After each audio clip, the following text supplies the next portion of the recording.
Day after day, we've seen images on our screens of Gaza being bombed and the world responding with outrage. But in this messy situation, few seem willing to look closely at the facts. Most are willing to accept the popular narrative without question that Israel is somehow a force for evil, intent on perpetrating genocide on the Palestinian people.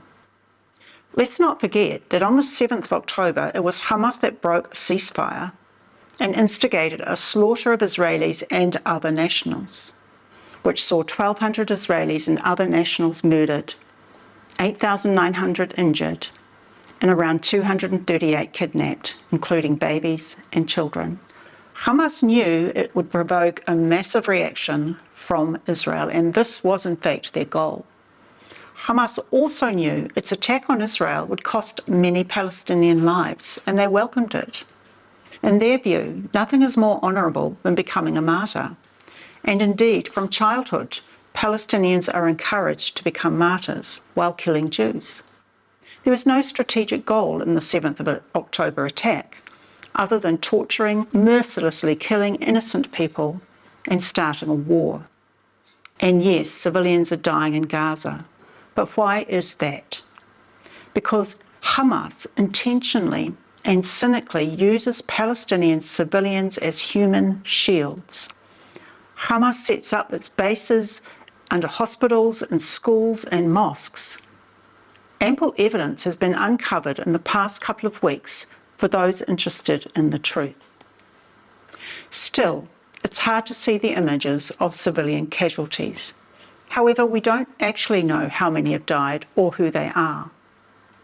All information that comes out of Gaza is controlled by Hamas. There's no freedom of press, and Hamas cynically uses civilian casualties as a strategy of war. Hamas also has a long record of fabricating scenes. You might have heard of the Hollywood actor from Gaza, who's a radiologist one day, an airstrike victim the next, and sometimes a dead body. Mr. Fafo is his name. He's a social media star who creates videos to manipulate public sentiment. And he's just one example. And yes, Hamas lies about the numbers. We saw clear evidence of that when a misfired Islamic Jihad rocket landed on a hospital car park. Hamas immediately informed the press that Israel targeted a hospital and 500 were killed. And much of the world's mainstream media were perfectly willing to broadcast this lie around the world. News sources had to walk back their headlines throughout the day as the truth was revealed. Credible independent sources, in fact, reported that no one was killed and a couple were injured. It has even been found that some of the images used by media were from other wars. There's no reason to believe the casualty figures published by Hamas. Would mainstream media accept statistics provided by ISIS? Of course not. But when a conflict involves Israel, for some reason, bias kicks in and standards are dropped. Hamas doesn't differentiate between civilians and combatants when it reports its numbers. Their numbers include teenage fighters as children. It includes those that are killed by their own misfired rockets or those they killed themselves who are trying to escape. Yes, we should be outraged by the deaths of Gazan civilians, but that rage should be directed at Hamas, who does not care about the lives of its people and deliberately puts them in harm's way. In fact, the terror tunnels were built with children, with child labour, and at least 160 children were killed in the process. So Israel is faced with the complexity of fighting a terrorist organisation that embeds itself amongst civilians. Israel goes beyond its obligation under international law to protect civilian life. The IDF sends warnings with thousands of leaflet drops and phone calls and has urged civilians to leave for safe areas.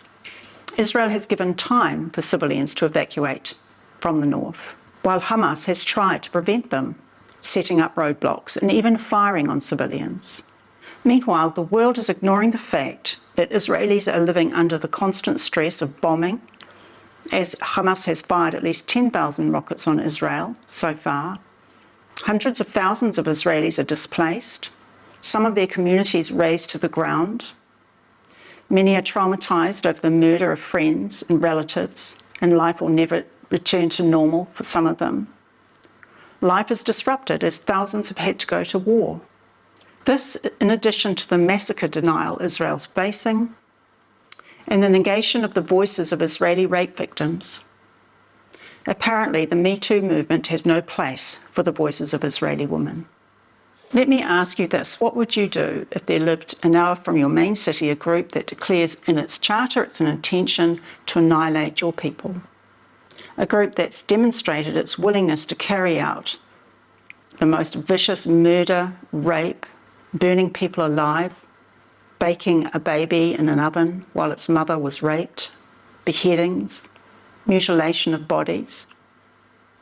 Ignoring or justifying such behaviour, or engaging in moral equivalence, tells us more about Israel's critics than it does about Israel. And while Israel haters demonstrate their moral bankruptcy, Israel is apparently determined that such things must not happen again, and rightly so. Hence Israel's determination to destroy Hamas. Every decent human being needs to see this for what it is, a battle of humanity against barbarism.